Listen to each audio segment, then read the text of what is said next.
I mean, I think. Okay, we're about to get underway. Ready? Okay, Matt. Great. Thank you, and good evening, everybody. Welcome to the December 8th meeting of the Education Committee of Council Rock School District. We have, as you see, 3 items on our agenda tonight. Demographic study, we're going to hear from Mr. Matt Cropper for that. Data analysis from Dr. Tom Barnes, and the proposed district calendar for next year. Before we undertake those endeavors, let's begin with identifying ourselves, starting to my right. Hi, I'm Tom Barnes. I'm the school psychologist at Council Rock North. Matt Frederickson, IT Director. Michael Roosevelt, School Board. Ed Salomon, School Board. Mike Thorwick, School Board. Joe Hidalgo, School Board. Yota Pali, School Board. Kristen Marcel, School Board. Bob Hickey, School Board. Ed Tate, School Board. Albert Funk, Director of Secondary Education. Andy Sanko, Superintendent, and Nicole Crawford is with us, Director of Elementary Ed. She just stepped out of the room for a moment. Great, and Mary Ann McKee, School Board. Thank you, everyone. Thanks for being here tonight.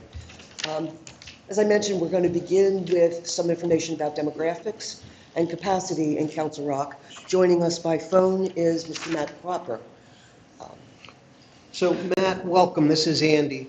So Matt has our October 1st enrollment numbers. You know we have contracted with Cropper, and Mrs. Crawford, Mr. Funk, and myself have been in close contact with Matt, and we asked him to provide the board and our community with a high-level overview of where we are as it relates to our enrollment numbers as of October 1st, as well as trends that he's seeing and some other things. So we'll spend the first part of this meeting with Mr. Matt Cropper. Matt, welcome. Thank you very much, and thank you for the opportunity to speak to you tonight. I'm Matthew Cropper with Cropper GIS Consulting. I have been working with you guys, your district, over the past several years on different things. But I'm here tonight to give you an overview on just some update on demographics and capacity. Like I said, we have developed a demographic study for the district in March of 2022. We did do some work prior to that, some redistricting work, but the most recent thing that we did for the district was a demographic study, and that included a 10-year forecast of enrollment for every school by grade. That forecast, when we developed that, and delivered it earlier this year, we showed for elementary schools some stability in the next 5 years, and followed by some continual growth in the last 5 years of forecast. So you're kind of ticking up slightly, and then a pretty faster increase in the second 5 year of the forecast. For middle schools, we showed you declining in the first 5 years, but then ticking back up as those elementary students kind of come through in the middle schools. We show your enrollment actually going back up, which brings you pretty much close to what we saw in your 2021-22 enrollment. So it's kind of like a little dip and then back up, and then you end up somewhere level to where you were last year. And for high school, we do forecast a continual declining enrollment for the next 10 years. Nothing drastic, but just a continual sort of downward slope in your enrollment change for high schools. As Andy said, the district provided us with your fall 2022 enrollment numbers and asked us if there was a need to do an update. And so we evaluated your forecast and looked at accuracy to see how we were tracking, and really just determine if there are any adjustments necessary. After doing that, we saw that the forecast is still tracking within what we expected, and we don't think that an update is necessary for you for this particular school year. We most of your enrollment that we forecasted, it was tracking well. There were a few anomalies.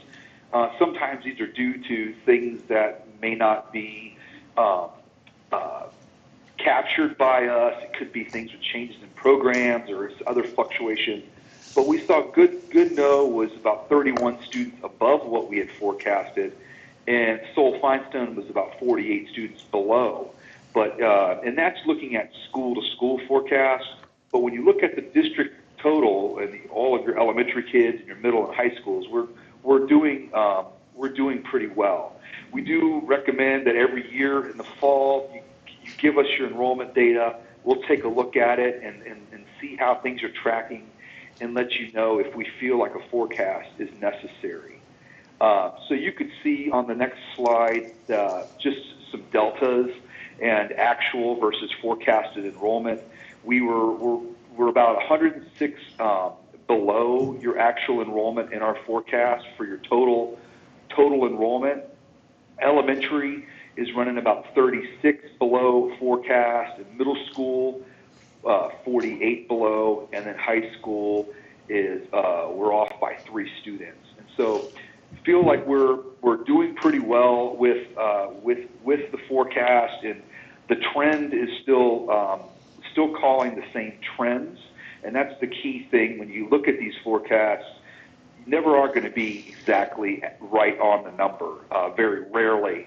But the most important thing is that we capture the trend, and that you understand. It gives you an understanding and a basis for what's going to happen in the next 10 years regarding trends. You're going to grow, you're going to decline, stay stable, and at what rates is that going to happen? So when putting this all together and looking at this and comparing things to other elements of your school, which school district, such as building capacity, we do have determined that your utilization pressures that exist at your elementary schools are going to persist, and that you're not going to get relief through declining enrollment over the next 10 years. So if you have overcrowding in any of your buildings that exist right now, that overcrowding is not going to go away through changes in enrollment, just through demographics. So any elementary school that's currently at or over capacity is going to continue to experience this enrollment growth, and the district should consider implementing measures to provide immediate relief to schools that have the greatest need. And that's really all I have to give you for an update this evening. I'd be happy to answer any questions that you may have. Great. Looking around the table, anyone with a question? Yes, Dr. Colbert? Not a question, I'll just make a note, Matt, that forecast is within 1% of our total enrollment, so we're not going to get any better than that. That's yeah. Yeah. Correct. Other questions? Comments? I have one. Yes, Mr. Okay, Haney. just when I noticed the difference, or like your projection were actually above what you projected, does that possibly take into account the kids from cyber schools returning that was not accounted for, or? That could be possibility. We're in a time where there's a whole lot of volatility going on with the economy and things like that. The big swings in mortgage rates and other factors that are causing maybe some different trends in parental choice on where they want to enroll their students. That all comes into play when looking at how enrollment fluctuates from year to year. So we like to make assumptions, and we target enrollments based off of things that we assume. But interest rates are rising a little bit higher than we had anticipated, and we do expect them to level off a little bit. But that's just one example of things that we're always watching. We're watching economic factors and indicators, and then when we revisit your district's enrollment every year, we'll keep those in mind as we evaluate your enrollment. Thank you. Yes, Mrs. Patley and then Mr. Salmon. So do we have any idea why Salt, Feinstone, and Goodnow are off versus the other schools? Do we know what is happening in these areas? I'm not sure. At this point, we've just taken a look at the numbers, your enrollments for the buildings. When we do take a deeper dive into enrollment and do another update, we'll do some mapping of your enrollment so that we can understand some of the mobility trends and how many students are living in zone and attending from out, or living out and attending in. And that compared to prior historical enrollment can help give us a little bit more clarity on why that might be the case. But I think also Sol Finestone is an area that has high proportion of home ownership, and so as mortgage rates keep increasing, that actually slows down home sales, and it's very possible that the normal natural cycle of people buying and selling homes slowed a little bit, and those families are aging in place and not being replaced by families with kids at the same rate that we've seen in the past, and that's a very strong possibility. So last time I spoke with Mr. Harlan, who is the principal, about that, he said he thinks it's because a lot of families pulled their kids out for private schools during the pandemic because they wanted a different educational experience, and most of them did not come back. So that would be one of the reasons. I don't see a lot of homes empty up for sale in the area. I don't think we have that problem, but it would be good to at some point figure out what is happening. Thank you. Agreed. And Mr. Salmon. Yes, thanks, Mr. McKee. Matt, good talking to you through the phone. Could you make that statement again that you made regarding if we're having problems in enrollment or capacity at schools, would you expect that to continue many years out? Did I gather that statement? Yes, sir. That's correct. In particular, elementary schools, where I know you have some utilization pressures that exist in some of your schools. At Wrightstown being one that I'm aware of, and that, for example, that school is enrollment we're seeing only going to keep ticking upward, and so it's coming to a point where districts look at their enrollment, they look at how the building's being utilized, how full it is. Sometimes we will forecast enrollment declines, where you can say, a district can say, we'll ride out the storm a little bit more. As enrollment declines, it won't be as crowded. Well, that's not the case here, in that if you're in the storm, and the storm's going to get worse in terms of growth with related to the capacity of your schools. And so the district needs to I would suggest is take a comprehensive look at what relief strategies you can employ to provide relief to those schools that have the greatest need. And if there's not available capacity at schools, at neighboring schools, that's always the first thing we like to look at. Is there available capacity at adjoining zones or schools that may be able to take on some more students and relieve that school through boundary changes? Or if that's not an option, then you start looking at adding on space to the actual facility to accommodate that population. Okay, great, thanks. And I think this board realizes, next week we have an Act 34 hearing ahead of finance next week for Richboro Elementary School. There's two options on the table of increasing 5 or 10 classrooms. Dr. Sanko, I would ask you and the team we need to circle back on this very quickly with building use, utilization, what's out there. I don't know, I know you can't get that to us in a week, but we have the bid coming back in February, if my memory serves right. But nothing should be surprising anyone here. Wrightstown and Holland are two pressure points in this district right now that need relief valves. But we're hindered by middle schools that are the same size. So we have a lot of work to do as a team, collectively, to try to give some relief to those two schools next school year, and moving forward. So I'm glad to see that 1% is in a good range, but we're still at the same problem, and we need to help those families. So it's going to be a larger conversation. Thank you. Yeah, Mrs. Marcel? I was just going to mention, thank you for your comments, Ed. I know we've talked extensively about what's going on at Holland and Wrightstown. So I know at the end of the school year last year, there was a session with you and a number of parents, but it was at the end of the school year, so it wasn't very well attended just because of timing. So I just wasn't sure if, as we're kind of digging into this, if it makes sense to do sessions within Holland and Wrightstown, like just to hear from people, because I know that a lot of parents from Richboro and Wrightstown were very worried about more transition for their children.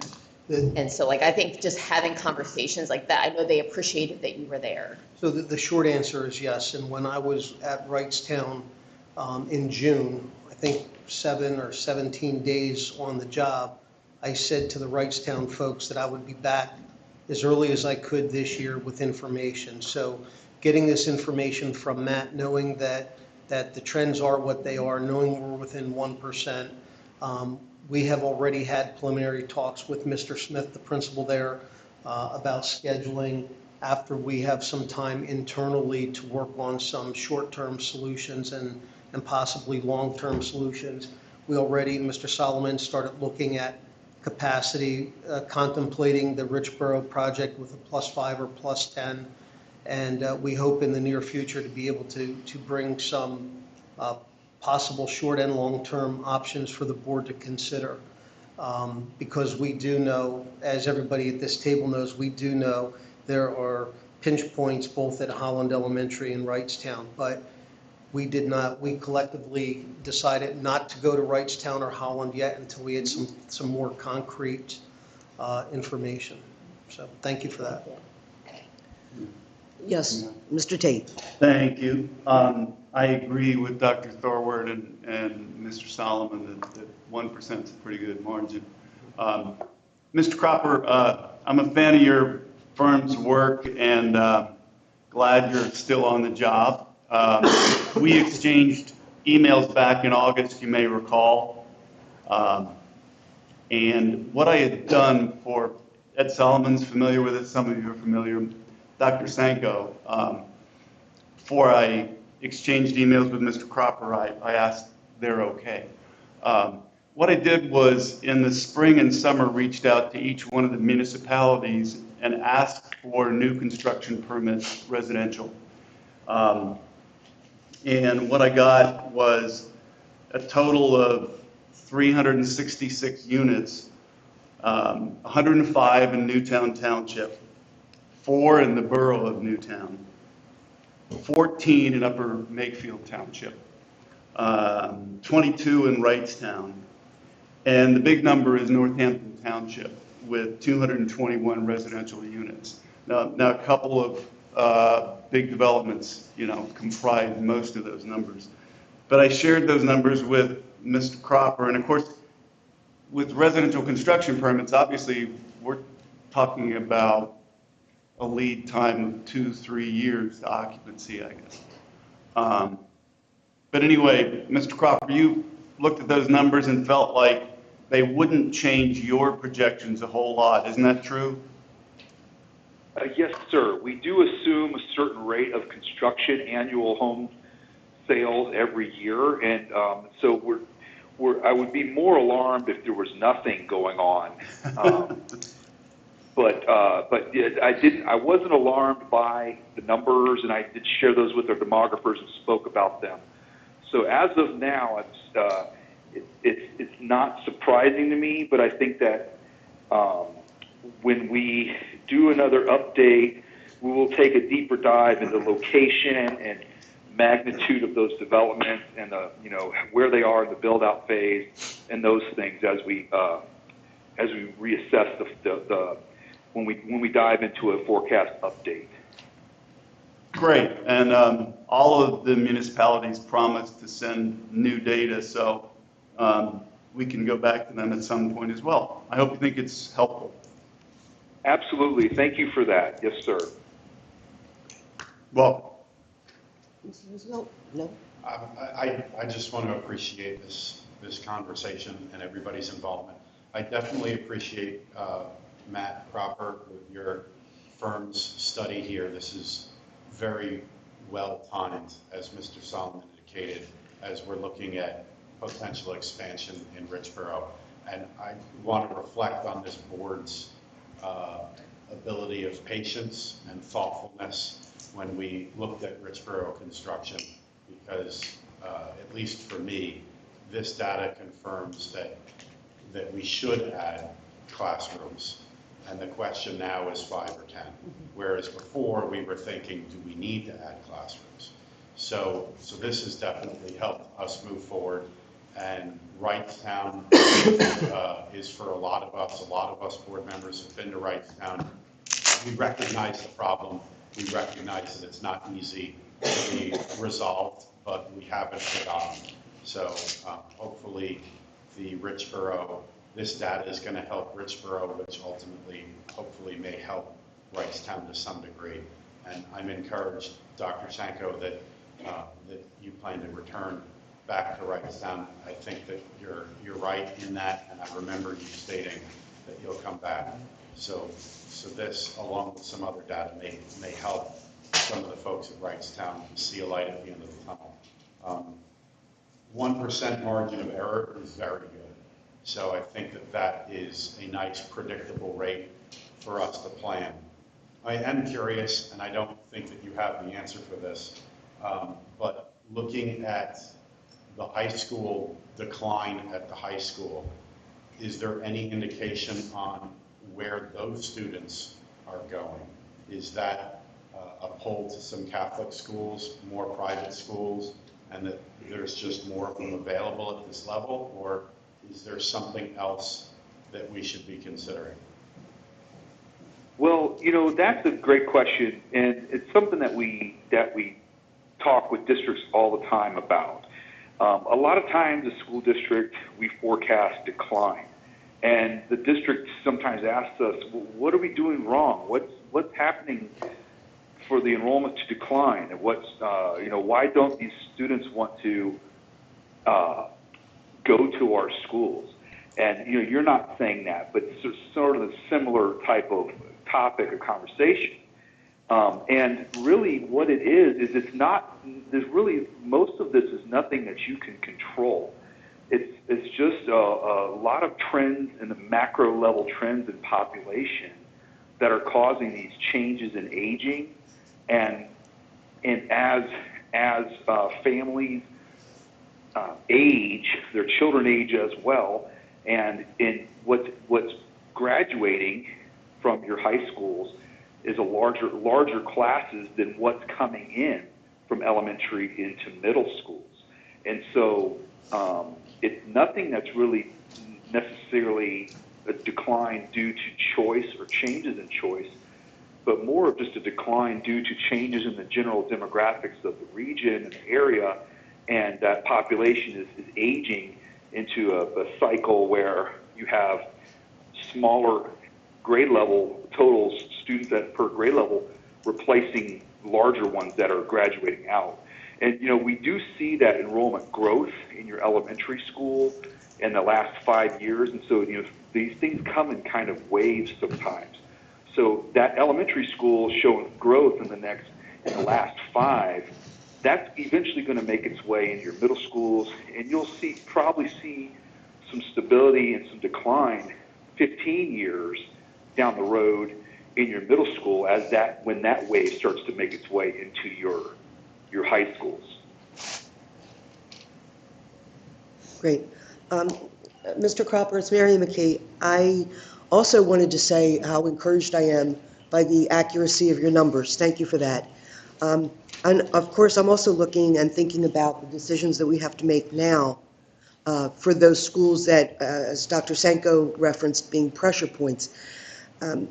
When you forecast, 5 years for elementaries, 5 years stability, and then the subsequent 5 years of growth, at what point, you said you need to do a deeper dive, at what point might we have more specific information about where that growth might occur in the elementary schools? Well, we have the forecast does show a forecast for each of your schools. And so when I talk about the elementary enrollment change over the next 10 years, that's just looking at all of your elementary students in the entire district. some of those trends do differ from school to school. And so I would encourage you to look at the demographic study, look at what we have forecasted for each of the buildings, and that'll kind of give you an indicator for what we're seeing for that area is growth or stability. And as we evaluate your enrollment every year, we'll be looking at that as well.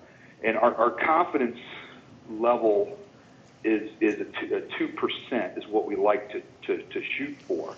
And so if we, next year, we start at the district level, if we start to deviate from that, get high or above or below that 2% accuracy, that's when we start to think, okay, we need to take some another look, maybe do an update and adjust our models and some of our assumptions.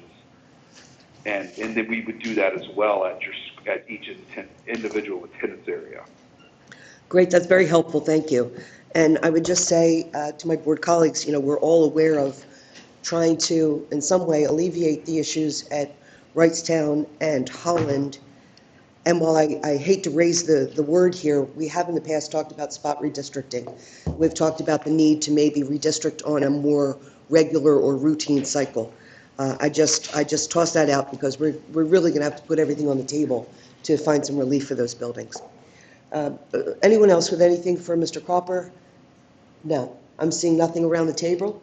So I'm going to say thank you, Mr. Cropper. Really appreciate your participation tonight. Thank you. Happy holidays to you all. Have a good night. Thank you, Matt. See ya. Appreciate it. Okay. And now, some data analysis. If I can get 1%, I'm going to be pretty happy. So next on our agenda, many of you may know, some may not know, Dr. Tom Barnes. Tom is a longtime school psychologist here in Council Rock. He's at Council Rock North. Tom comes to us not just as a school psychologist, but a statistician. He teaches at the graduate level. And part of the work that we have done in keeping you abreast of what we're doing is looking at how do we help our kids with this interrupted learning, particularly in the area of math. You heard us talk about, and you approved, and thank you for approving our Nights for Knowledge. But another arm of this effort is to ask and have Dr. Barnes help us with some data analysis for math scores. So what Tom is going to share with you tonight is our plan moving forward. We expect he'll be coming back to us on a regular basis to give the board and the community updates. And before we let Tom go, I'll ask Nicole to give us an update real quick on our Nights for Knowledge, the number of students who have been recommended and the number of students, parents who have signed on. And they will be joining us starting the first Thursday in January for the Nights for Knowledge. So, Nicole? Sure. We had just about 350 students recommended by teachers. And we're receiving ongoing updates, but right now we're at about 120 who are officially registered, that the parent had pursued it to that point. We had a wonderful meeting the other night with 15 of the teachers, Council Rock teachers, who signed up to be a part of teaching for Nights for Knowledge, and it was a great group, very excited. They had some really good ideas, and so we have some subsequent meetings planned, some trainings with technology. Everything's really moving forward quite well, so we'll continue to keep all of you updated. And if I could ask Al, can you jump in with the student? Sure. So we talked about the tutoring element of this program. So we're going to have tutors from the high school, and we're taking students from the National Honor Society, Math Honor Society. So I had the opportunity to visit Council Rock High School South this afternoon to meet with those students. They are excited about this opportunity as well.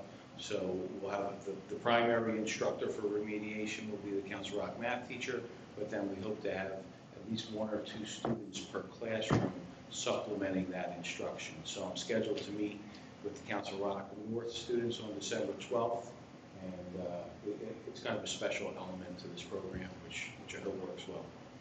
Al, if I may, in my household, the excitement, I didn't even have to ask tonight, so hopefully those kids can help a lot with this, so that's positive.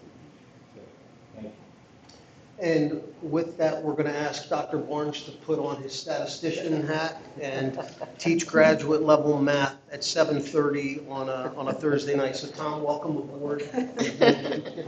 Thanks. Every year when Ryder or Easter would ask me to teach a class and it had something to do with numbers, I said, please don't let it be after 7. So it could be something like bio or psychopathology after 7, because a lot of people tend to, well, not this group of course, but other folks tend to turn off when they hear about numbers. And as my mentor used to say, there are 3 kinds of people: those that get math and those that don't. So, with that, I've been admonished to not speak specifically about numbers, but rather to give you an overview of the process that we might hope to derive numbers that would then be useful to the board and the district leadership in planning interventions to help students and put students first. So I do want to thank the board for giving me this opportunity. It's been a lot of fun to get out of my cage and start diving deep into numbers. I like it here, so I like the numbers, and it's been a pleasure to do that. Certainly thanks are due to Alphonse and Chris Crawford and Anthony Devlin, and especially Matt Fredrickson for putting together a ginormous database at the drop of a hat. Ginormous is a technical term that we'll get to later. But really, the feat was remarkable, and that is the groundwork for the things that will come. We take a lot of metrics on students, and if we can get those in one place, we can start looking around for things that might be helpful that we didn't even know were helpful. On the other hand, we might find things that are totally not helpful, and maybe we can free up some instructional time and get rid of some assessments and getting teachers doing what teachers do.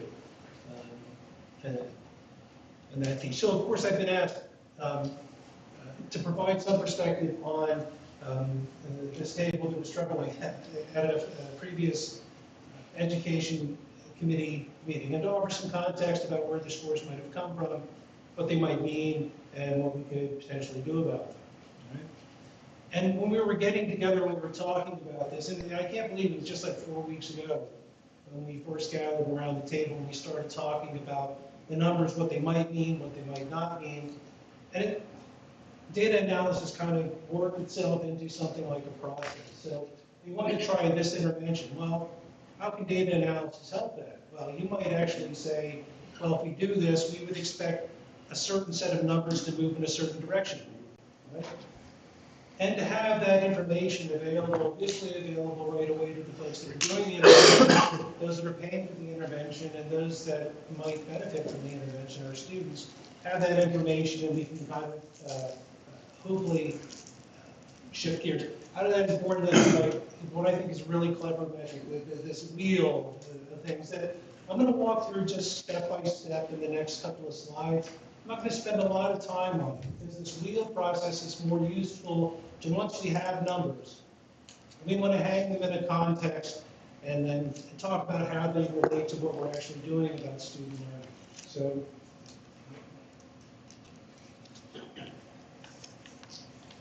we're here. We're at the top of the wheel. This means that there were numbers that were troubling. And what we do here at the top of the wheel is before we start diving into the impossibly large database to extract numbers, and I like doing that, and we can extract a lot of numbers from the database. The fundamental question is, what do you as a board, as a community, as an educator, what do you want to know about? Because those will then guide the information you extract from that so that it's useful.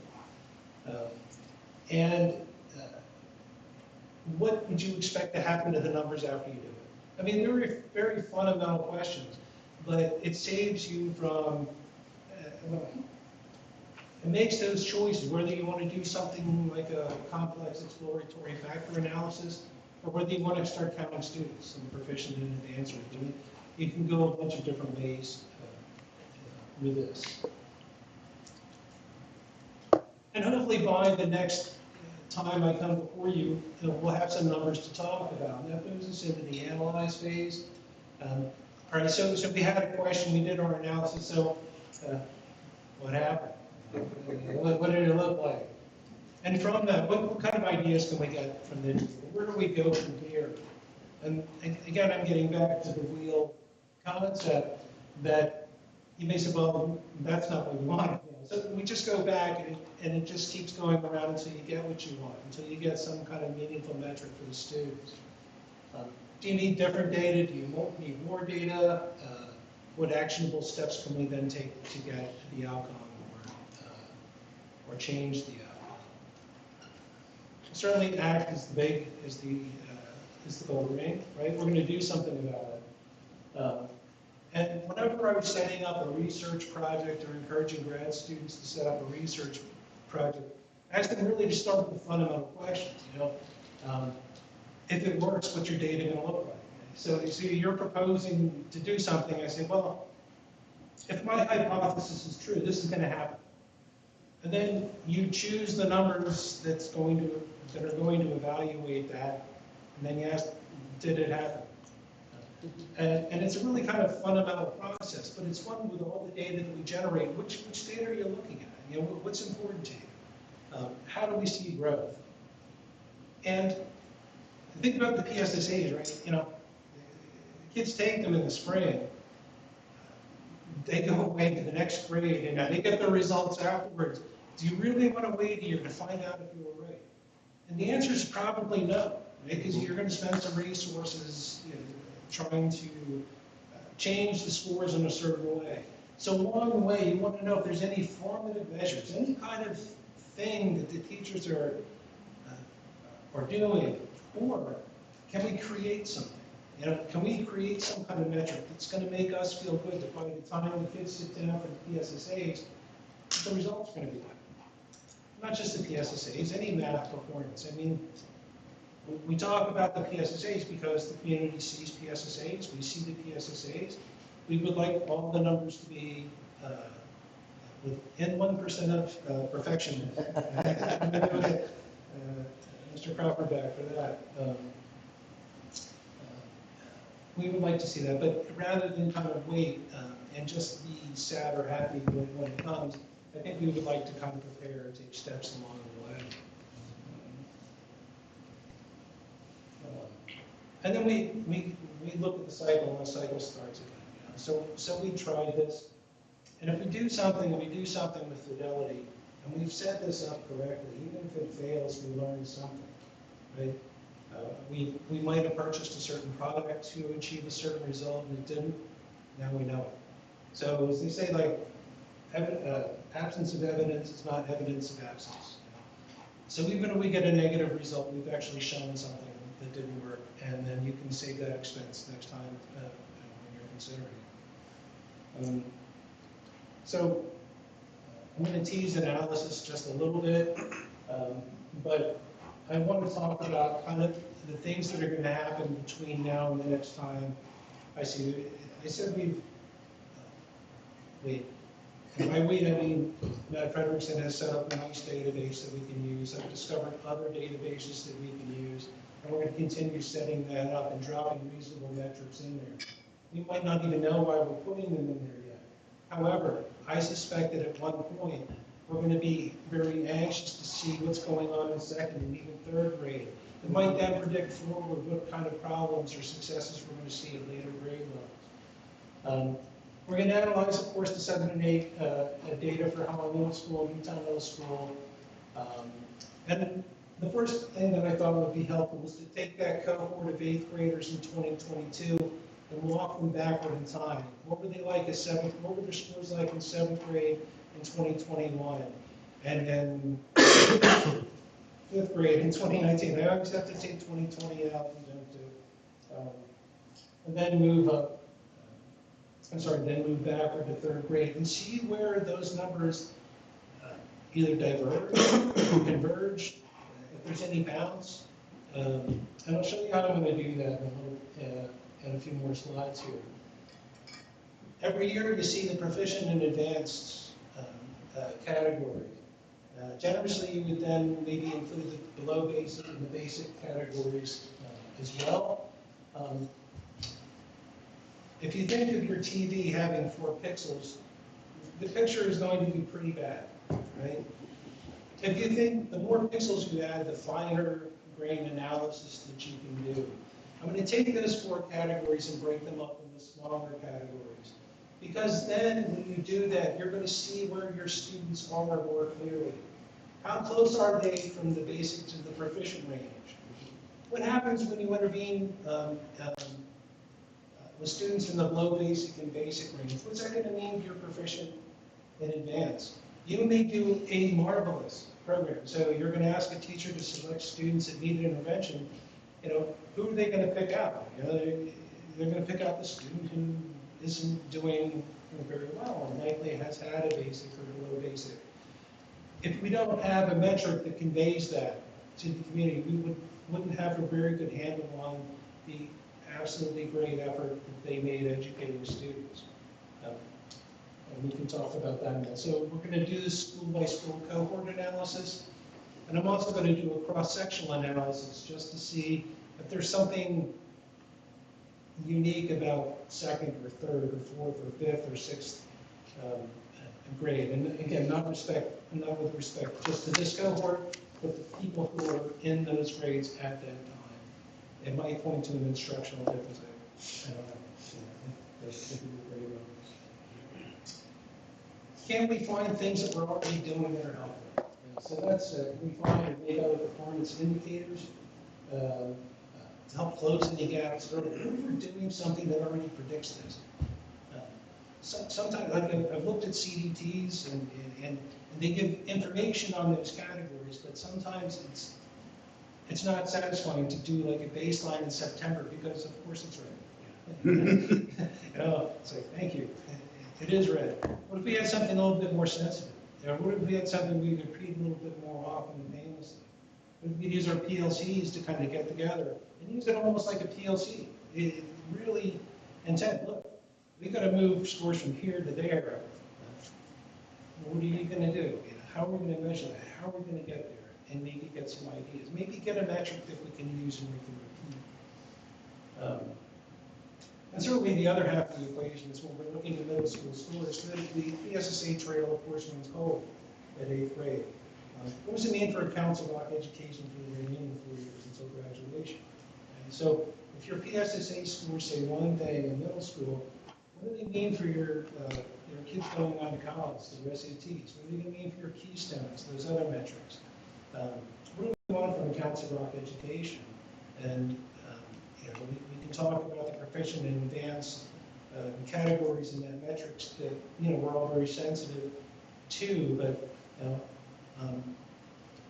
is that going to be essentially the core of the Council Rock education? This district enjoys a phenomenal college acceptance rate. It is the envy of many districts. Mr. Cohen was deep diving into some of the numbers, about, oh, hey, look, hey, even our elementary schools that don't score as well are the envy of many other elementary schools in this very county. So there's a lot to learn from the data that we're collecting. So just to kind of show you in the next 2 slides what the data is going to be looking like. This first one is the cohort analysis. So again, with the admonition that I not present actual numbers, what you're saying down here, this is your grade 8 students, and these are your 2 schools. So critically named School A and School B. They don't correspond to anything in reality, but here's your 8th graders in School A. I'm going to trace them back to 2021. In 7th grade, COVID PSSAs weren't administered this year. Then we're going to go back to 5th, 4th, and 3rd. And we're going to see what the trends look like. Are there different trends between School A and School B? The astute among us will know that people in grade 3, 4, and 5 are not in Holland or in Newtown Middle School, but they're in one of either 4 or 6 elementary schools that feed into them. What I've done so far is done weighted averages to collapse them into one data point. So then you can, if you think about it, the 4 feeder schools for Newtown Middle School go right into Newtown Middle School, and then they go right into Council Rock North. You have a separation of sorts that might actually be meaningful numerically. And we can take a look at that. And we're also, I'm not going to teach you how to school by school analysis either. That's in there. It's just a little more noisy.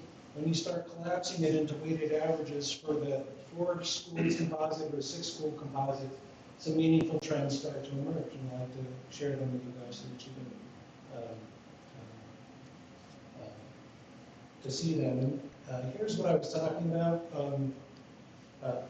Here's your red, yellow, green, and purple areas that represent your PSSA scores. The red, of course, is below basic, yellow is basic, the light green is proficient, and the purple is advanced.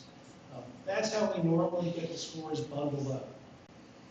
I'm proposing, I originally said deciles, so the title of this slide is the 10 equals the scores. These are obviously not deciles for the statistically astute. What this is a frequency polygon. And for the more statistically astute, these are not 10 categories, they are 11. That's how you want to get 11. And failed to change the slide title because I was going to use deciles. It's because I get this breakout right here. If you look at the yellow bar basic, these are the student scores kind of lumped into 11 categories, so you get a finer grained analysis. Look at this bar of 27% of the students sitting right on that borderline between basic and proficient.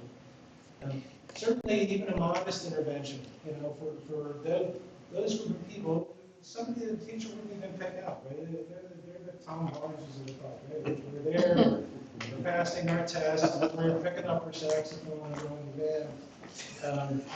bed. Maybe those people, but maybe there's something we do, either motivation, may not even be a specific education program, find some way to be competitive. What about these folks out here in the advanced range, like my kids? I like Dr. Thurward's suggestion, it's like, have a competition. It's like, see you can, which school can you, be the most? That is a powerful motivator. Powerful. My kids will love that. And below basic over here, if we're going to be targeting kids that are kind of the more needy in our district, and again, an absolutely noble thing to do, we want to make sure that we show that there's movement there. There will be. Let's take credit because here we are looking, and I guess of course understandably so we have at these categories. We want all of our kids to be in the proficient and advanced range. But when we're doing something, and we're doing something to help people here, we would like to see those bars move. And when you divide it up into more slices, you're going to get a finer picture of that. So the next time we get together, some preliminary data for the schools and for the trends. And we can talk about some of the things that might mean, might not mean. Having me back, I think it was threatened a couple of times. That's just because when you're dealing with a data set that large, there's a phenomenal amount of information that is, number one, difficult to consume in one setting. And number two, after the first time you look at numbers, you might not even be interested in what the rest of it. You might want another metric that's going to make more sense to you. It's going to make more sense to the district leadership for planning interventions. And I think that's where we want to go with that. So thank you for listening, and thank you for staying awake. Questions? Any questions, Dr. Thurward? First of all, thank you. I know that I don't like to reminisce, but two superintendents ago, I asked for a data analysis of some of this information. And my comment to the team is, Tom, as you pointed out, maybe we're measuring things that have no value. And my comment to this group is, if it has no value, stop. Please, give the teachers those minutes back to actually teach kids. If we get nothing else out of this, that's a useful piece. But I'm pleasantly surprised with the breakdown and what you hope to accomplish. So thank you. Mr. Tate, Mr. Hickey after. On slide 15, the last bullet point, Dr. Barnes, talked about PSSA data to predict. Do we, on a global basis, statewide basis, do we know if the PSSA is a good predictor? Well, I'm going to project that it would be. And I would project just simply because they come from the same kind of family of measurement. Yeah. And what I know from IQ testing and achievement testing in general as a psychologist is that scores, there are certainly students that have a different score profile. Some might be better in math and others in reading. As a population, however, the scores hang together somewhat closely. So I'm going to suggest there's at least some level.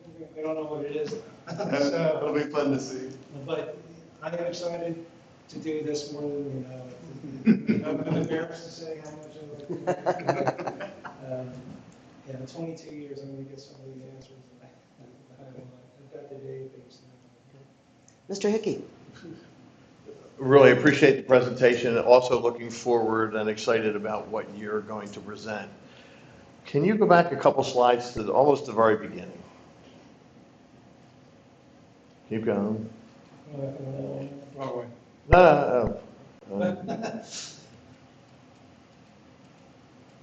Ma'am, no, I guess it was 10.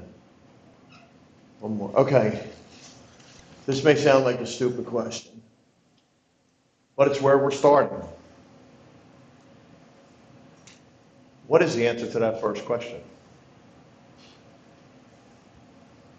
That's a general question. I could put it out to the entire board, to you. What do you, meaning us, what do we want to know? What do we want? What are we looking for with all this data? I mean, it's easy to just say, oh, we want to see better PS. I mean, is there a specific question that we're getting at? For what it's worth, that was the soul of our first meeting, because they said, "Oh, let's understand the scores." And I have pretty good data. And they always have to, what do you want to know? And that is, it's not even a cliche statement. It's true. It's a community. What do you want to know? I'm here. Do birthdays, Christmas. What do you want to know? What is of value to the community? So, Bob, just to narrow this down, we started with the question, there's a discrepancy between the math scores in the middle schools, between Newtown Middle and Holland Middle School. So we're starting with the question, why? We're looking at the data to see if the data indicates any kind of predictors in terms of why there's a discrepancy. Now, there are 1,000 other things that we can answer, and as we're diving into the data, we're in the back of our mind, we're asking ourselves more and more questions. But we started with that one single question that was asked at the education committee meeting for us to look into. Does that make sense? No, it makes perfect sense. I just want to make sure that everybody, including the public, is aware of what the question is. So we're looking at the data to see what the difference is between the two middle schools. Did I capture that correctly? Right? That's correct. Perfect. Thank you. And that was our starting point that came by way of a question last year at some point. And that's why Tom talked about following the cohorts to see if there's any trends or anything we can learn from the earlier grade levels leading us up to and then going beyond the 7th and 8th grade years. If I may, just a clarifying question, Mr. Hidalgo. And Dr. Barnes, you sort of referenced this a little bit indirectly, and forgive me if this is too basic a question for my colleagues, but maybe for the public. Could you briefly explain the difference between formative and summative assessments? Well, formative assessments are pieces of information you gather along the way to see whether your curriculum is having an impact. A summative assessment is something you do at the end to see if it works. So when we're talking about formative assessments, these probes that the teachers are doing, whatever form that comes in, they help guide your instruction, form your instruction. So did I? Yes, thank you. And as we talk about what data will answer your question, I think that's important for us to keep in mind while we're focusing on PSSA. There's all manner of assessment happening concurrently. Indeed. Great, thank you. Mr. Hidalgo. Thank you. I just wanted to answer your question. What I'm seeing this data analysis will help with is creating a landscape that we can use to try to attack the deficiencies or any issues that we want to go by this. You know, as you showed with the slides, you have some people that are maybe marginal. You can attack people in the middle or at the, not attack, but understand, intervene at all scales instead of just focusing on the low deficiencies, you know? So I think that's part of it, is identifying the landscape of what we're up against. You know, you can only do that by, and there's many ways you can do it, as you said, so it's going to be great to see. Thank you. Anybody else? Yes, Mr. Salmon. So, Dr. Barnes, first of all, great meeting you. Heard a lot about you. Oh, thanks. Thank you for doing this. I don't think you had a choice, but thank you for doing it. This is your wheelhouse. It's not lost on me. You said for 22 years you've been trying to get the answers to questions about data and about what we're doing. You've only been sitting here, Dr. Sanko, for about 180, you know the numbers, 187 days. This conversation has started and has been Mike sitting around Mike's coffee table and having a cup of coffee. We've discussed this. I talked to Kristen about this. Late the other day, I was on the phone with my Roosevelt for an hour and a half about this. This is absolutely exciting to me. We are going to be talking about needs of personnel. We're going to be talking about needs in our schools. We're launching a tutoring program to address the needs of the kids. And this, done in my view, can open up doors for a lot of things. We talk about return on investment in terms of a lot of things. We are quickly becoming a leader, if not the leader in the area, in going after learning loss, identifying problems that we see in our test scores. And I think your data is going to get a little noisier the further we get away from COVID, because the kids that are coming up now, the newer, the K-1, haven't been exposed to that. You know, I look at my kid in 5th grade, my kid in 8th grade, they've been exposed to that. So having this set up is going to open doors that I don't even know what we're going to do with, Mr. Hickey. I think the questions are going to become multiple questions. But what I like about it is we're going to attack the problem because we've identified the problem.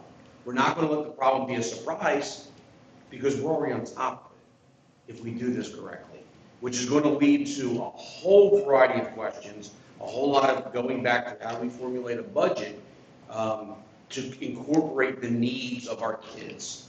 So my hat's off to the administration. This is a long time coming to sit there and do data-driven education, whatever we want to title it. We should title it because that's what this is. This is fantastic. This is cutting-edge stuff that Council Rock is behind the ball, if there is even a ball in the air for this. But I'm proud to be a part of this board doing this. And Dr. Sanko, my hat's off to you, Dr. Barnes, and your team, to bring this to the forefront, to attack learning loss that our kids have seen in many ways. Thank you. Thank you. Dr. Thorwald, and then Mr. Just Roosevelt. segueing off of it, and this is a comment for everyone. The first turn of this wheel that you have up here gives you some pretty coarse answers. It gets really cool on the 3rd and 4th turn. It really does. And just so we're clear, as Dr. Barnes goes through this a couple more times around the wheel, that's when this gets really exciting. I mean, and so let's let him go. Yeah. Great. Mr. Roosevelt. Yeah, I echo this. I think this is great.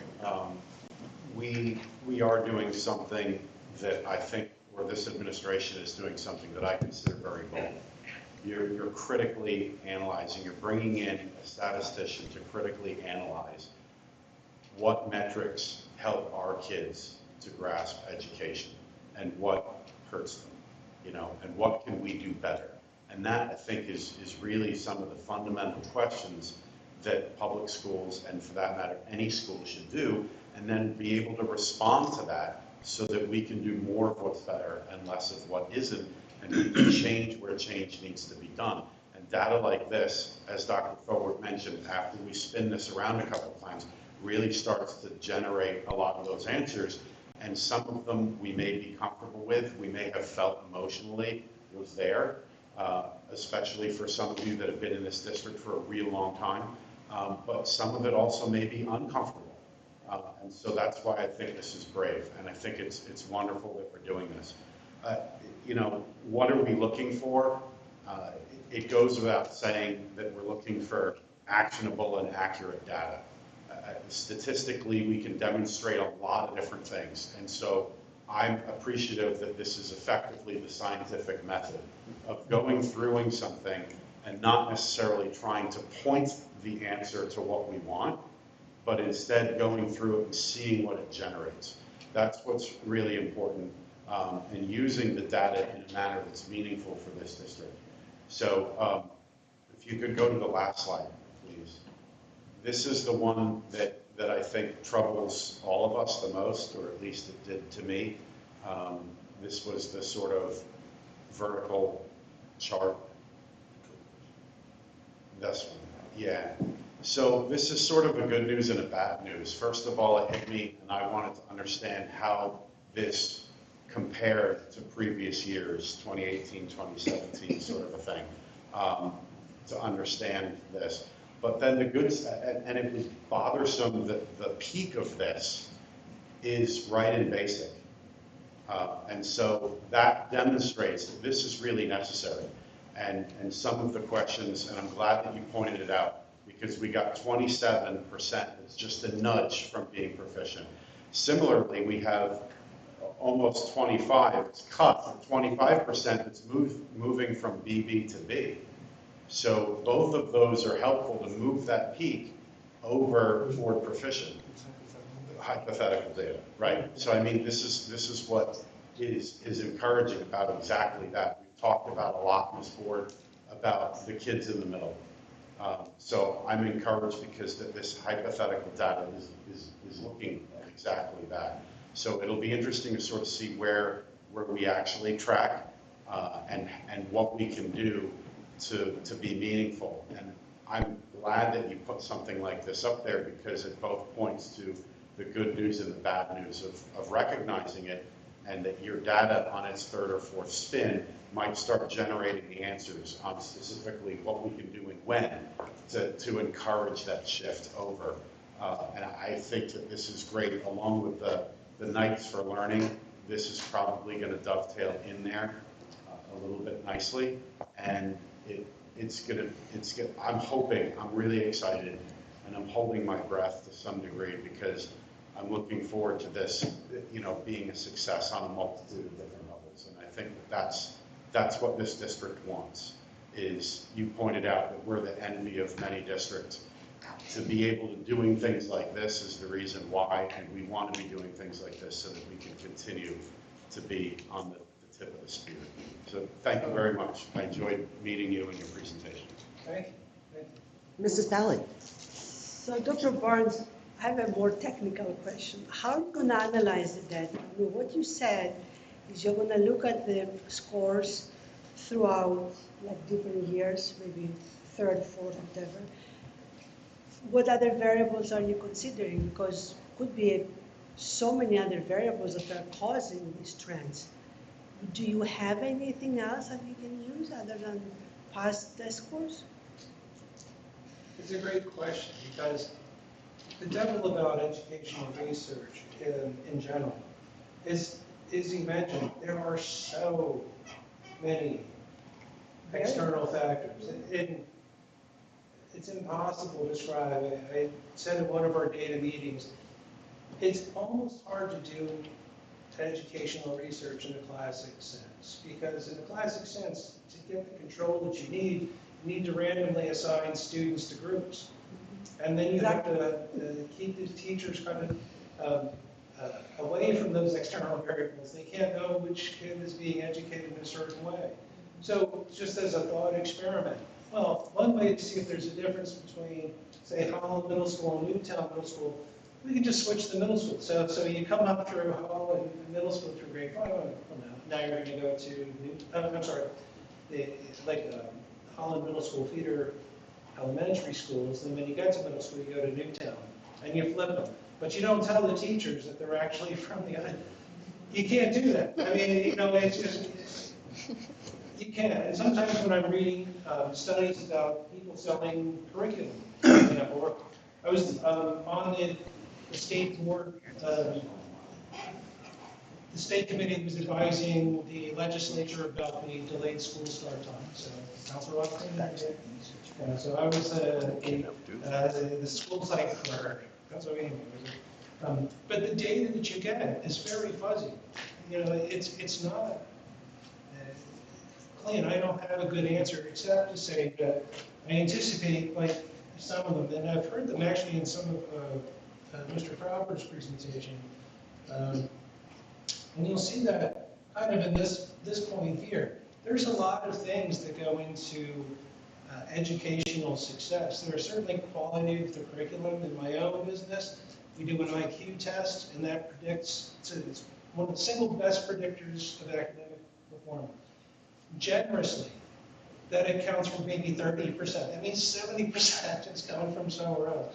You know, and it's the same here. You know, you have certain things that are obvious to us as educators and community members that are looking at education. There's quality curriculum, say, number of teachers, facilities, things like that. But what about the other stuff, like people who move into our district from other places and they don't have a background, people who move out, people who speak another language.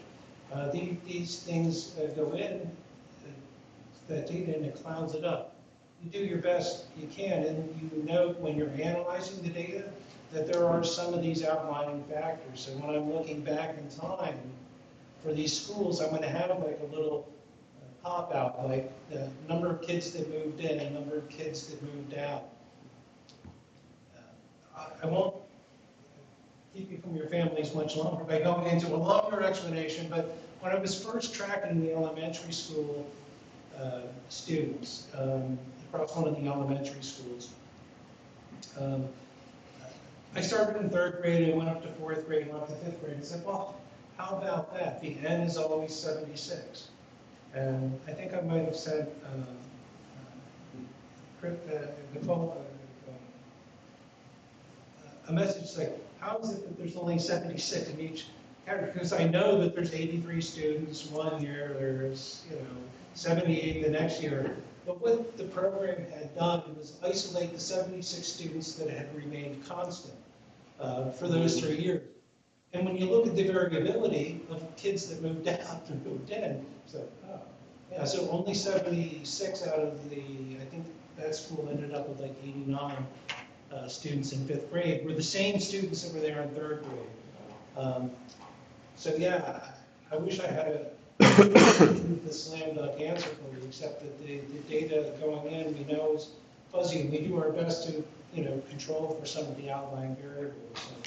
So I wonder if it would be helpful to do a survey of the students that are currently, the ones that you are like looking there to evaluate, and ask some questions that will help you analyze this data. For example, one question would be, what kind of outside of the school support they have? Because some students get tutoring outside of school. Maybe it depends on the, how much the parents are interested in investing in the education outside of public school. And the more variables you can identify and the more questions you can formulate and get the answers, they can help you answer some of these better. Just a suggestion. And it's a good one. Yeah, I think Mr. Fredericks and I talk about sometimes adding all of these kinds of things to our table, and sometimes you get a little granular, but you never know. And I think that's a great idea. So our approach was kind of a crawl, walk, run sort of thing. We're going to start with the data that we have. And then as we go through the wheel, as Mike had said, as we start to refine it, then we're going to start adding data points. Like we do a lot of district assessments. We haven't put those in the data yet. Some of these external exams that are done, the SATs, the ACTs, the PA, we haven't added those to the table yet because he gets excited about this stuff. And have to admit, I do too, and I get sucked into it. And the problem is that we start talking about all of the different data points that we can collect. But what we're trying to do now is, as we're doing things, we're thinking, okay, well, if we're going to do this like Knights for Knowledge, we had this conversation the other day, what data are we going to collect at the beginning and at the end to help us identify how successful the program is? And Nicole and Al had already taken care of that. So, they were on it. They knew it needed to be done. But those are the conversations we have. So what you're saying is absolutely right. And we could probably go on for hours about the different points we can collect. But we have to start somewhere. So we're going to start with the PSSA data. And then as we spin, we'll continue to refine. Because we anticipate, I fully anticipate, as Tom starts to do this, we're going to start looking at the ELL data.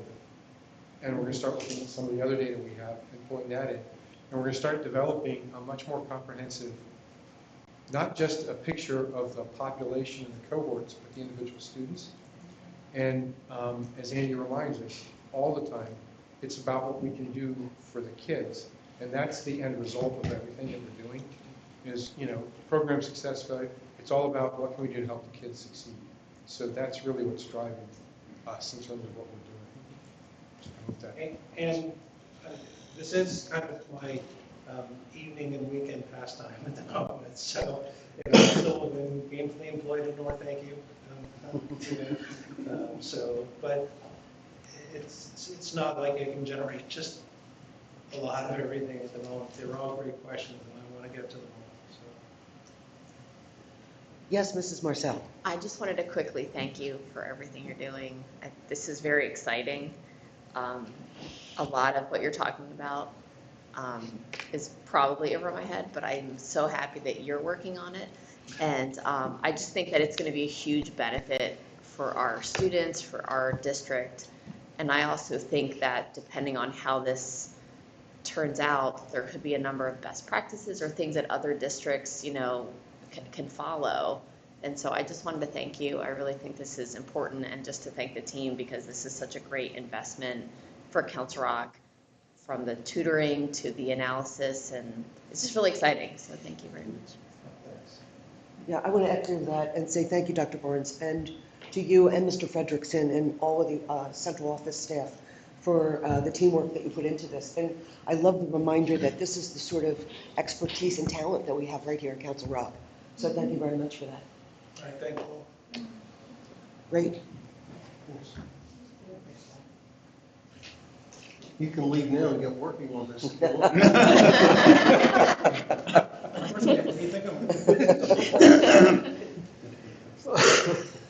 Okay, so we have a final agenda item. It is proposed calendars, and I'm looking to Mr. Funk.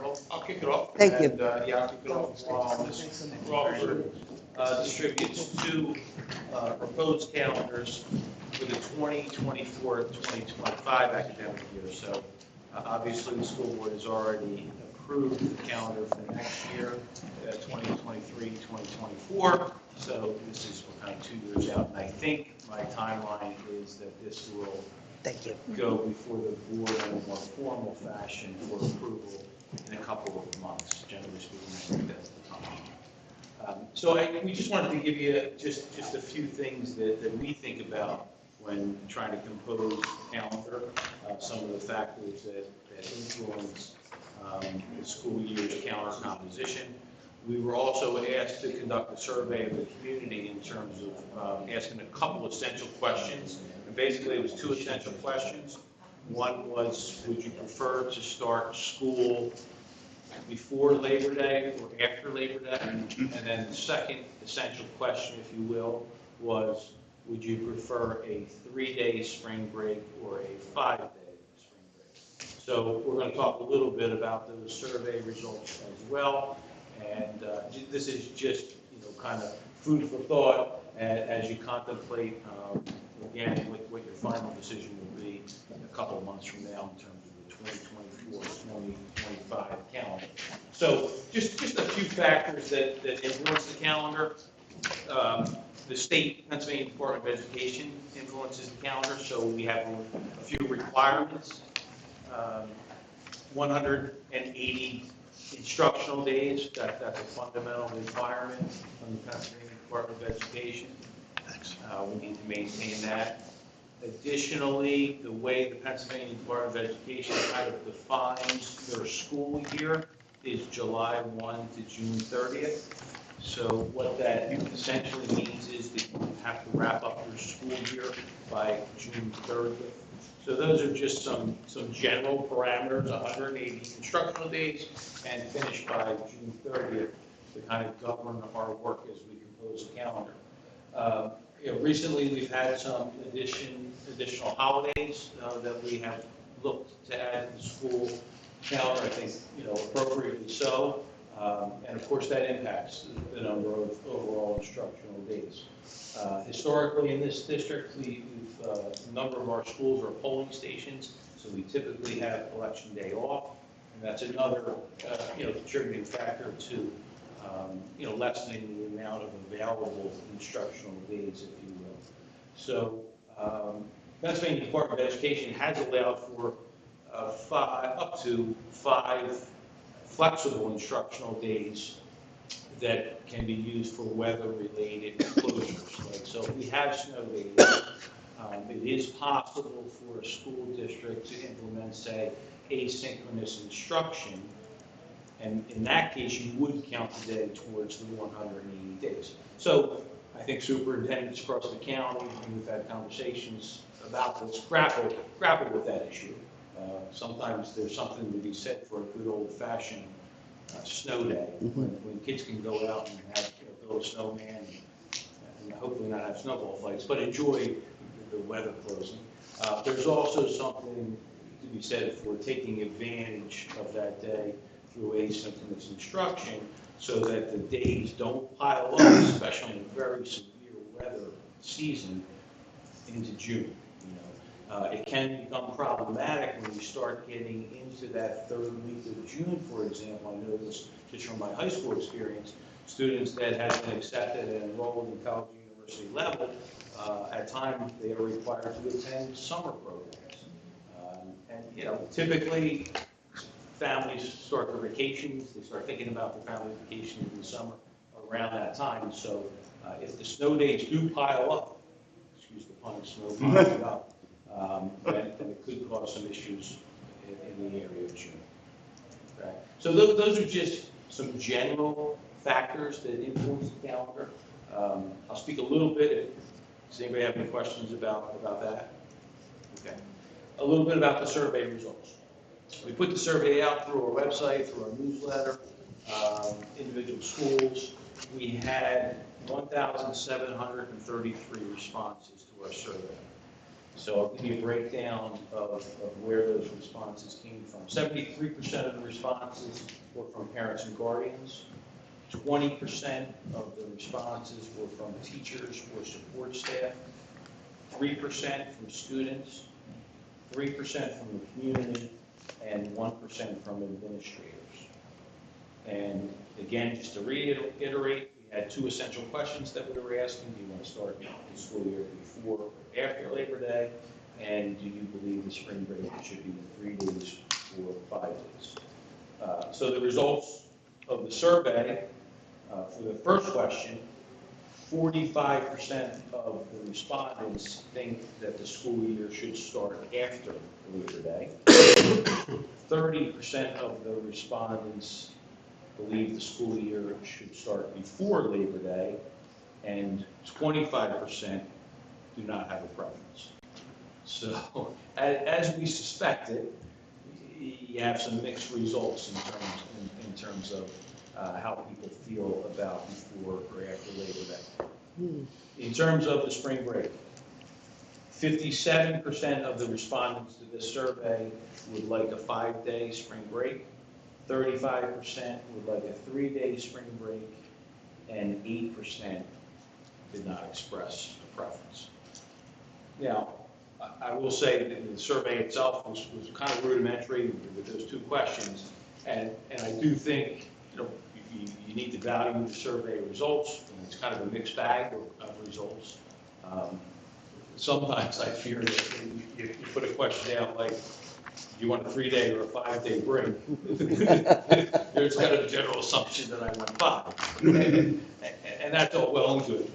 And there may be actually, more motivation for that. But I think it's just important as you decide on the type of calendar that we wish to compose and ultimately approve, that you have those considerations that I spoke of earlier in mind, because it does impact us. So, sometimes you can get kind of focused in on a singular area of the calendar, whether it's spring break or starting before after Labor Day, and not necessarily appreciate all the ramifications that may or may not have. So, just wanted to put this out for general considerations, and certainly we would be happy to answer any questions you have, or certainly listen to your comments. Mr. Tate and then Mr. Hidalgo. Easy one, I think. It looks from these that we're going to continue to have, going forward, graduation day as a fixed date. That's worked out really well for us. I thought that was a really smart change. Yeah. Good. That's really worked out well for us. Great. Mr. Hidalgo. Thank you. So, as a parent looking at it, and I look first at the graduation day, which is great, and it looks like graduation's right there a day before school closes. The holidays always start different days of the week, and this is the year where, the holiday is on a Monday. So we're being pushed out into like the 13th or the 17th of June. So on both of these examples that you have, we're starting after Labor Day. Correct. And you're looking at there's a cost to that, and I guess when people survey, the wish is arbitrary unless you know what you're, giving up for it. So it might be a good idea once we get closer to having the options out there. But when people see it, this is the particular year, maybe you could gather a little more informed, data by maybe redoing a survey. That would be my suggestion. I mean, sometimes I like to start before Labor Day if it's going to get me out of here the first week of June. That's kind of the option this year. Or we're going to be really graduating, even if we do a 3-day Easter vacation, we're going to be on the 13th, which I think is, what day of the week is that? It's a Friday. So if we have any extra days, we're going into the next week. So that would be my idea. People will have to make a judgment on whether or not they want to start, like, let's say the 26th, 27th, or whatever. Get a few days, however it makes sense, before Labor Day. We've done it before, but that's what we're up against. We'll get done, we'll start after Labor Day, but we're going well into June, from what I'm used to. So. I appreciate those comments. I think we have some general guidelines in our current calendar about when we start before or after Labor Day. You're right, the two options that you have though are after Labor Day. I did the quick calculations. If we were to start before Labor Day with a 5-day break, you're looking to start to end August 28th to June 15th. This is again for 24, 25. If you went before Labor Day with a 3-day break, you'd start August 28th and end June 11th. It's going to be much different than what you just said, I think, compared to this. Are you saying this is the year before or for this year? This is for 24, 25. 24, 25. So the two options that were distributed both have start dates after Labor Day.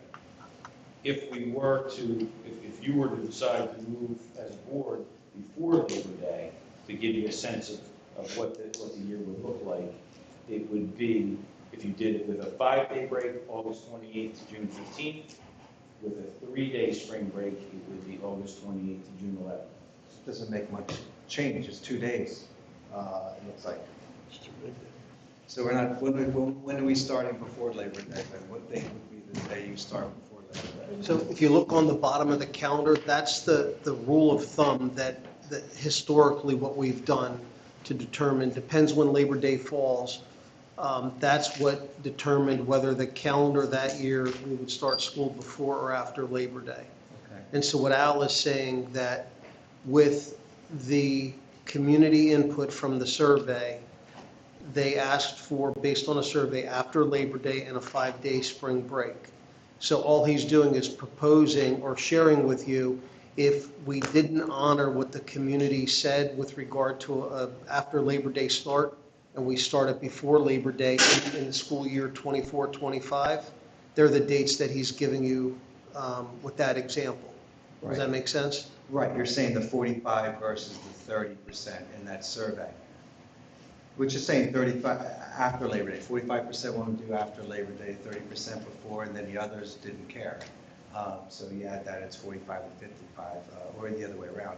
So I guess, but if they understood that this is drawing them out into the summer, then it'll be a more informed decision. You said it was rudimentary when we did it. Well, It was arbitrary. Yeah, that's the hard part about surveys. I mean, Sure. You can't get into the motivation or mindset of the respondent, but I think it's important just to talk through with the board just some of the considerations. Everything's a trade-off, right? Yeah. We could have a 14-day spring break, but then, you know, we'd have some issues going to June 30th.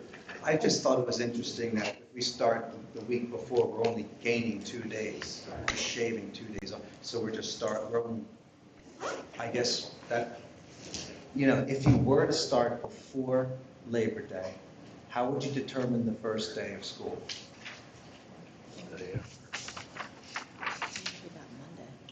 So if we start before Labor Day, the first day of,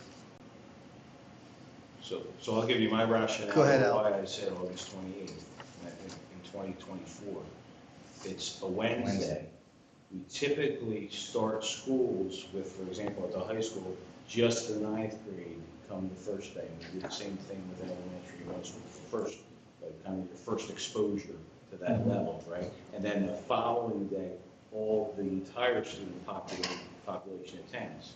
So staying away from that Friday the 30th, which would be in all schools closed, office open for the holiday weekend, that's the natural starting point would probably be Wednesday for the 9th grade, right, and any other introductory grade, if you will, and then the following day would be the natural time for everyone else. Yeah, I'll just say, I'm agreeing with you guys that it doesn't make sense to just shave 2 days to split up Labor Day, let people, it's either one or the other. You're either going to stay later at the end of the year, or you're going to enjoy the end of your summer before Labor Day. But I would say start Monday, Tuesday, but whatever, it is. I just wanted to ask, so thank you. Doesn't make a difference, really. I think we'll go through recommendation. Mr. Hickey? Just, thank you. Just as an odd question, more for informational purposes for myself. Other than the possibility of having to go to college early, is there any other rationale for the need to get out of school so early in June? Air conditioning. We're almost done with that. But you have, well, this is just my own personal, you have a greater chance of needing air conditioning in August than you do in June, in the early part of June.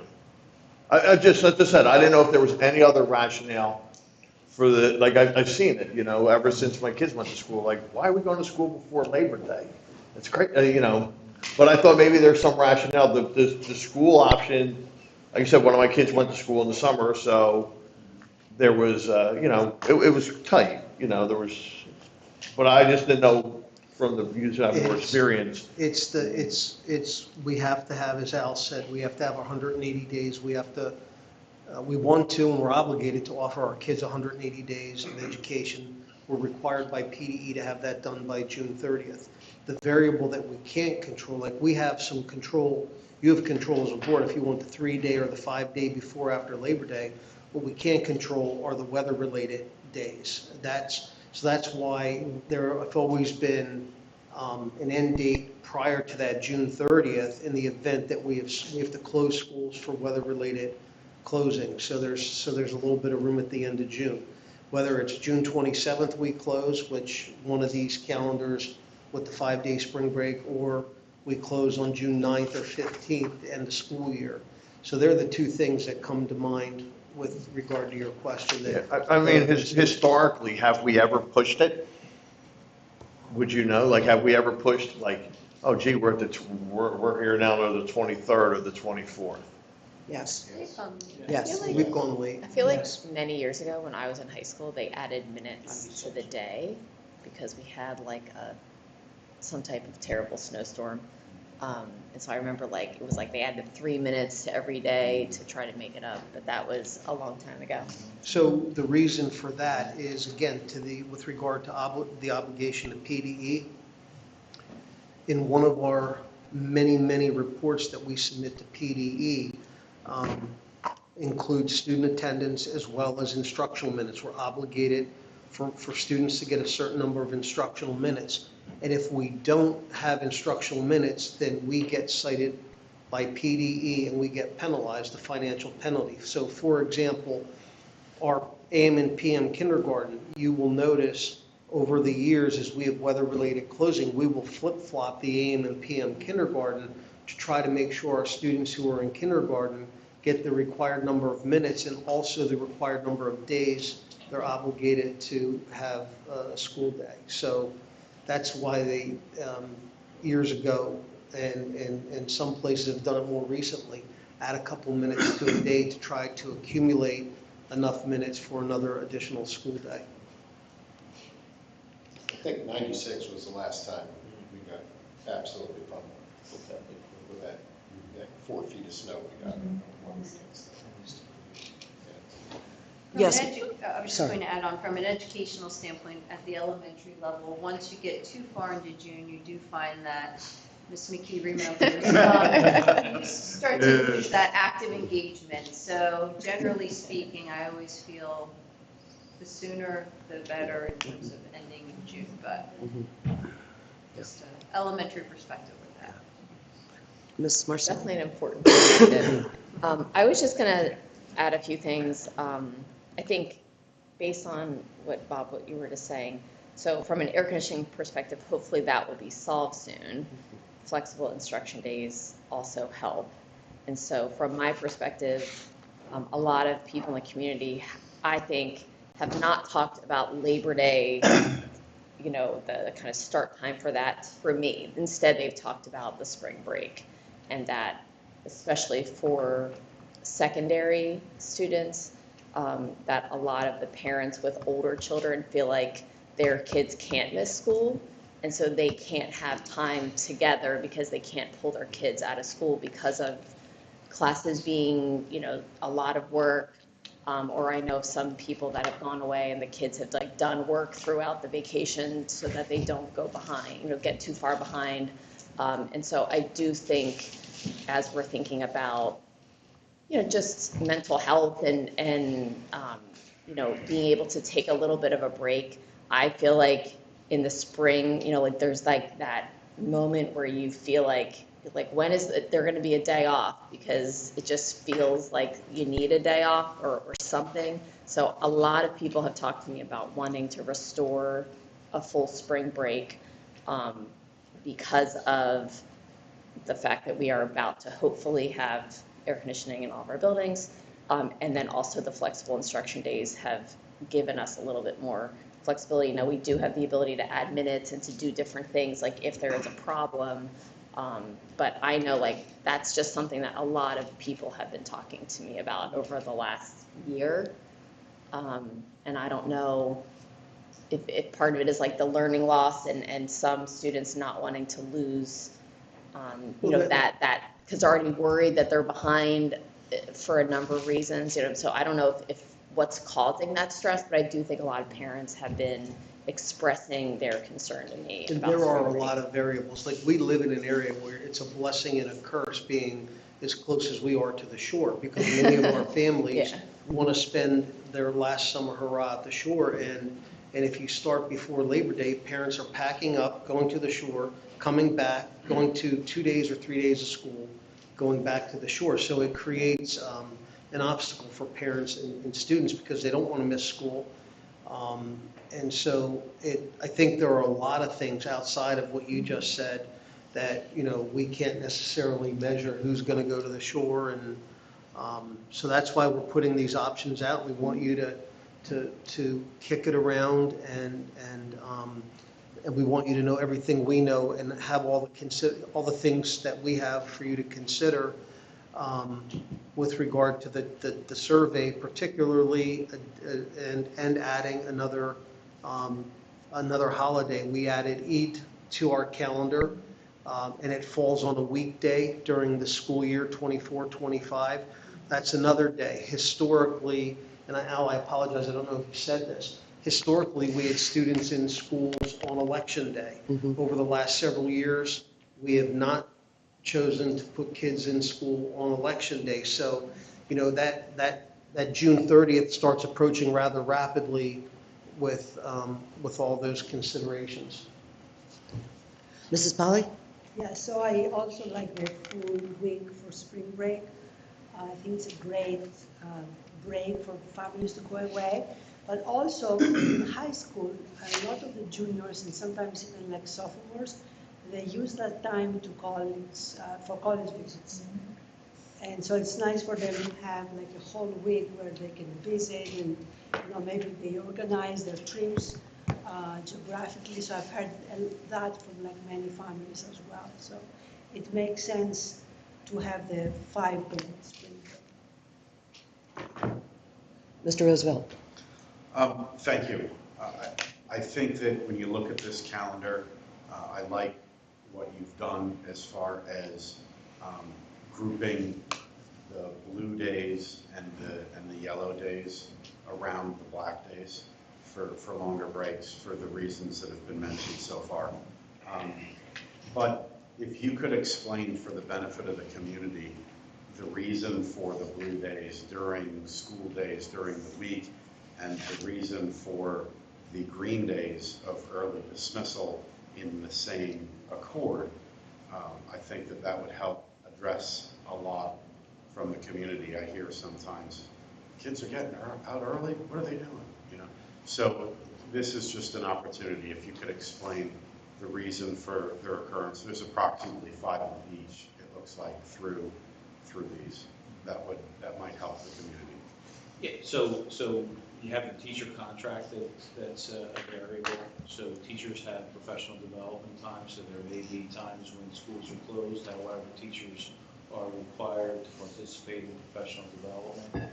You may have other times when there's half days for students in terms of the instruction, and then the other half of the day is spent in parent conferences where teachers are engaged with parents and providing progress updates.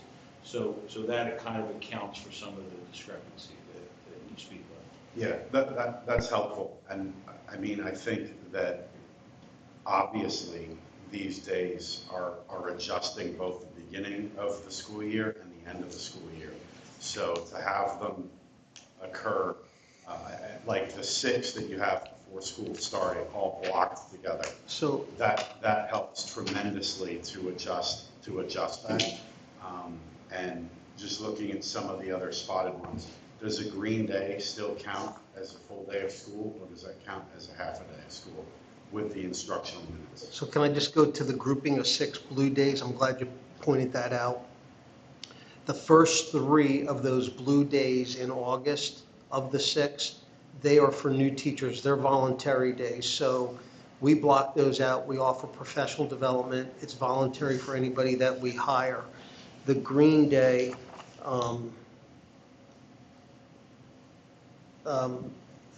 that does count as a full school day for us because our teachers are required to get Act 80. They're the half days that Al just talked about. And so they will fall into a yellow or a green as part of professional development for teachers. Wonderful. Thanks very much. The second set of 3 blue days is for all professional staff in terms of preparing for the upcoming academic year. Mr. Hidalgo and then Mr. Salmon. That's a good point. I remember in calendar years past, I had said, why are these standalone days, you know, connect them to a Friday or to another holiday, and you've done it. And I really appreciate that. I see the one on a Tuesday, which is the outlier in November, but I'm very happy that is something you guys take into consideration. Oh, that's perfect, right? So we're not in school anyway, right? So excellent, you did perfect with that. If I can just go back to the blue days for a minute too, and I like how Mr. Roosevelt has categorized them by color. But the blue days, so it's just like teaching a lesson, right? You want to deliver the instruction, you want to check for understanding, you want to grow, right? That's what we want to do. You want to assess the student well. You'll see the blue days are sprinkled in between for professional development, because the same thing, we don't want to offer professional development in August and then not talk to teachers and have an assessment done with our staff until June. So you'll see those woven in there along with the yellow days. Mr. Salmon? Just a couple of comments, and then really probably a question that no one has an answer to, but every year we go through this schedule, and every year I look at the schedule like the elementary schedule. There's only so many days in the school year that we can do what we need to do. And when you ask a question, you're going to get multiple answers, and we see with the survey. I honestly don't believe whatever schedule we put out there is going to work for everybody. I think families are going to take their kids out of school to go to Disney World 2 times a year. I think that college visits are excused absences, about the same in Pennsylvania. So you can take that. You can take 5 days as a family trip. That's acceptable to leave. So for me, whatever you put out, parents are going to work around. I don't agree with flexible instruction days, because we just sat through a presentation talking about our math scores. Kids need to be in school, and I didn't vote for that last year, and I'll never vote for that. Kids need to be in school, where they need to be doing snow angels. That's my opinion. But the thing that I asked, and no one has an answer for, is have we ever looked at our attendance, both staff and student, to come up with a schedule that works? Because there's no doubt in my mind, if a staff member or student wants off, take it off, no matter what calendar we put together. So we put a lot of work into this calendar, and I guarantee you that we have X% of people off or in and around, whether it's a 3-day holiday or a 5-day holiday. It's going to happen. We know that. So we put a lot of work into these calendars, but I think at the end of the day, parents and staff will do what they want to do, within reason, of course. So I think the work's great. I think the more we fill the calendar, the deeper in the school year you're going to go. And I think I'm concerned that you're going to lose the population deeper you go into June, because summer rentals are cheaper earlier in June, vacations are cheaper, and more importantly, your summer camps begin relatively quickly after school. So whatever the board decides, you're going to be wrong. So it is what it is, but the work is there. I appreciate the work. That's just my couple of comments. And Mr. Salmon, if I could just piggyback on what you said, many years ago, we had a week off at spring. We had a week off for spring break. It happened 1 year. The joke was everybody had too much fun. We can't do that again. It happened 1 year. It happened 1 year. I remember it well. But the issue really was, to your point, people still took their families for vacation when it worked for them and when it suited them. So I really want to be respectful of our community and what they would like in terms of 3-day or 5-day, but we are still going to see absences and families going. And unless there's, to me, a real strong buy-in of we have a 5-day spring break, that's when we're going to try and tailor our trips, which I don't know that that's reasonable to expect. Well, I can tell you, Mike and I were on the phone the other day, and I talked about, have we ever looked at or considered a college schedule where you're giving off weeks of semester time, or a couple of weeks after a semester, and build that in throughout the year. All the schools will be air conditioned. So you're talking about a year-round calendar? Yeah. With 180 days year round. Yeah. It's interesting. Yeah, big cultural shift for us. Well, we talk about learning loss during the summer. You wouldn't have that situation, but it would be a culture shock. Sorry, Mr. Tate. I once, years ago, talked to an education expert, a professor of education, and I talked about the summer. And he said, it's simply a legacy of our agrarian society. There's no logic for it. The one thing I did want to say is, my own personal opinion, I didn't really see the need to make Election Day a school holiday. So if we ever got into a bind with our schedule down the road, I would say, look at Election Day. I mean,